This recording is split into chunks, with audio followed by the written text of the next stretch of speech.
हरे कृष्णा। श्री रामचंद्र भगवान की जय। तो रामायण में एक प्रश्न आता है कि भगवान राम वनवास से लौटने के बाद में सीता की अग्नि परीक्षा होने के बाद भी अयोध्या में एक साधारण से धोबी के आरोप को सुन के सीता को उन्होंने वनवास में भेज दिया, वन में भेज दिया, उस समय जब वे गर्भवती थी।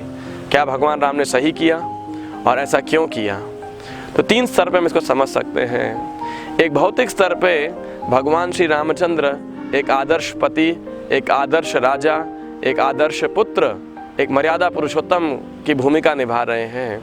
तो इसीलिए एक आदर्श राजा का मानदंड स्थापित करने के लिए उन्होंने सीता का बाह्य रूप से परित्याग कर दिया, और इसलिए ताकि जन साधारण लोग भगवान राम का उदाहरण ना लें। एक नेता को, एक लीडर का उसके चरित्र में खोट नहीं होनी चाहिए। दूसरा पहलू जो लोग नहीं जानते हैं, सीता को तो निश्चित रूप से बहुत दुख हुआ होगा, लेकिन भगवान राम को भी सीता का विरह सहन करना पड़ा। और ये भगवान की अंतरंग लीला है, ये किसी साधारण पुरुष और स्त्री का विरह नहीं है। ये भगवान श्री राम और उनकी शाश्वत भार्या, उनके लादनी शक्ति क्या विप्रलंब भाव दोनों जो हैं आस्वादन कर रहे हैं कि विरह की भावना, जिसके अंदर प्रेम अपनी चरम सीमा पे पहुंच जाता है, इसका आस्वादन कर रहे हैं। लेकिन तीसरा जो कारण है, भगवान किसी एक लीला के साथ अनेक शिक्षाएं देते हैं, वे है श्रीमती सीता देवी की महानता को स्थापित करने के लिए।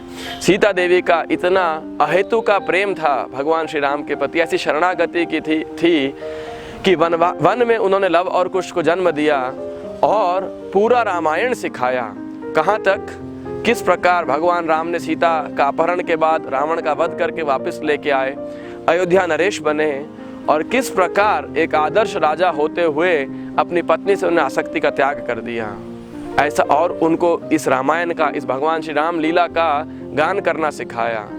लेकिन पूरे जीवन भर कतई ये नहीं बताया कि मैं ही वह सीता हूँ और तुम दोनों भगवान राम के पुत्र हो। यदि लव और कुश ऐसा सुनते तो निश्चित रूप से भगवान राम के प्रति उनके अंदर क्रोध की भावना जाग जाती। लेकिन भगवान राम के प्रति उनका भी प्रेम बना रहे, सीता ने अपने दुख को कभी किसी के साथ में शेयर नहीं किया। ये है सच्चा प्रेम।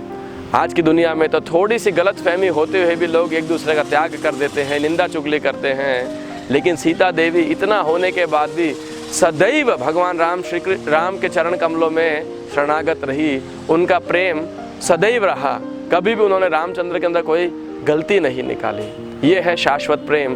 भक्त और भगवान का प्रेम इसी प्रकार से होता है कि कितनी भी गलत कठिनाई, कितनी भी यातनाएं भक्त को सहन क्यों ना करनी पड़े, भक्त कभी भगवान की शरण नहीं छोड़ता है। तो इस सच्चे प्रेम को दिखाने के लिए और सीता देवी की महानता को, किस प्रकार से भगवान की शक्ति या भगवान के शुद्ध भक्त भगवान से प्रेम करते हैं, इस लीला से प्रदर्शित होता है। तो 3 स्तर, पहला एक आदर्श नेता, दूसरा विप्रलंब भाव, और तीसरा सीता देवी का महान प्रेम। जय श्री राम, जय सीता देवी की जय। श्रील प्रभुपाद की जय। निताय गौर प्रेमानंदे। हरि हरि बोल। हरे कृष्ण।